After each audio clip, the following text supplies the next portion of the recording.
नमस्कार, Pallavi's recipe channel मध्ये आपल्या सर्वांचं मनापासून स्वागत आहे। आज मी बनवते आहे अहुना मटन हंडी।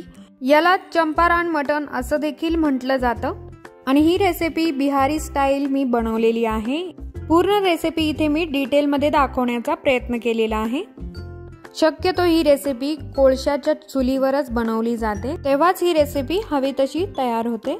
चला तर मग ही रेसिपी कशी बनवायची ते पाहूया। सगळ्यात आधी इथे मी तेल गरम करून घेतलेला आहे।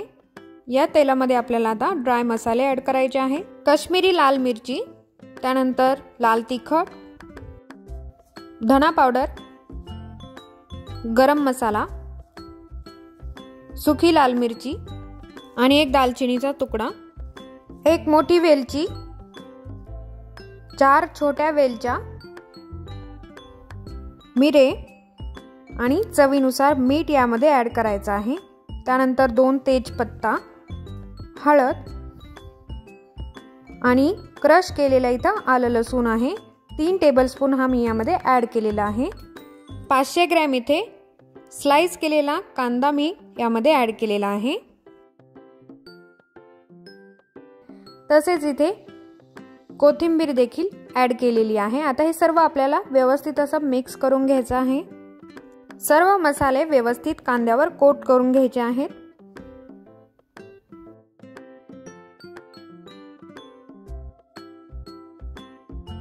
त्यानंतर आपल्याला यामध्ये 1 किलो मटण ऍड करायचं आहे।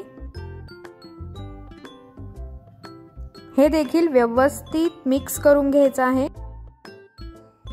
सर्व मसाले याच्यावर व्यवस्थित कोट झाले पाहिजे, अशा पद्धतीने हे आपल्याला मिक्स करून घ्यायचं आहे। हे पहा, आता हे व्यवस्थित मिक्स झालेलं आहे। आता लगेचच आपल्याला पुढची तयारी करायची आहे। त्यासाठी इथे मी एक हंडी घेतलेली आहे। हंडीमध्ये आपल्याला गरम करून तेल ऍड करायचं आहे। 1/4 कप तेल मी यामध्ये ऍड केलेलं आहे। आता हे तेल व्यवस्थित असं पसरवून घ्यायचं आहे। हे पहा, अशा पद्धतीने सर्व हंडीला हे व्यवस्थित लागलं पाहिजे। त्यानंतर आपण मॅरिनेट केलेलं मटण यामध्ये ऍड करायचं आहे।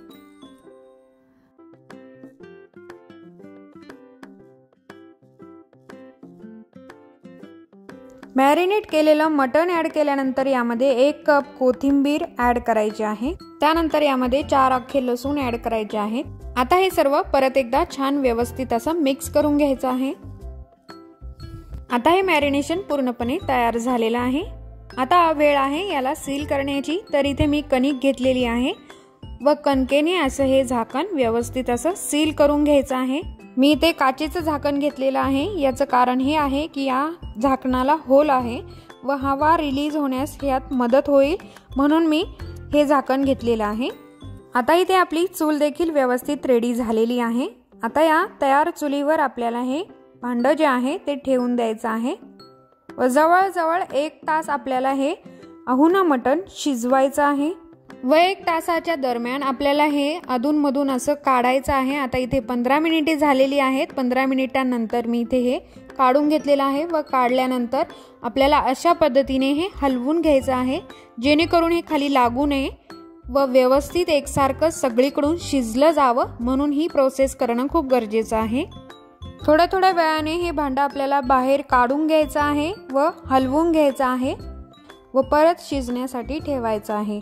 ही प्रोसेस आपल्याला जवळजवळ 2 ते 3 वेळा करायची आहे। याचा फायदा असा होईल की ती सगळ्या बाजूने व्यवस्थित असं शिजलं जाईल। हे पहा, आता इथे 1 तास कंप्लीट झालेला आहे आणि चुलीवरून मी हे भांडं आता काढून घेतलेलं आहे। आपली अहुना हंडी जी आहे ती आता पूर्णपणे इथे रेडी झालेली आहे।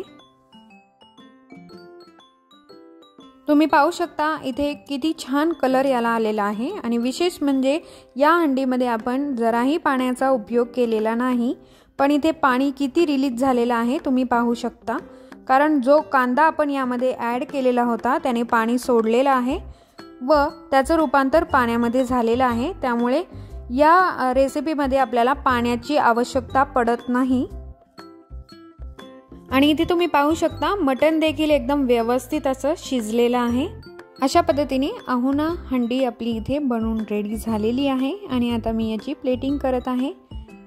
कोणाकोणाला ही रेसिपी पाहून तोंडाला पाणी सुटलंय कमेंटमध्ये नक्की कळवा। आणि एकदा तरी ही रेसिपी घरी नक्की ट्राय करून पहा। खूप टेस्टी आणि खूप अमेझिंग अशी ही रेसिपी आहे। अशा पद्धतीने आपलं चंपारण मटण किंवा आहुना हंडी पूर्णपणे तयार झालेली आहे। आय होप तुम्हाला हा व्हिडिओ नक्की आवडला असेल। आवडल्यास लाईक करा, शेअर करा आणि अजूनपर्यंत चॅनल सबस्क्राइब केला नसेल तर लगेच सबस्क्राइब करून बेल आयकॉन प्रेस करा, म्हणजे इथून पुढील व्हिडिओज तुम्हाला इझिली पाहता येतील। पुन्हा भेटू एका नवीन रेसिपीसह। तोपर्यंत खात रहा आणि पाहत रहा पल्लवीज रेसिपी।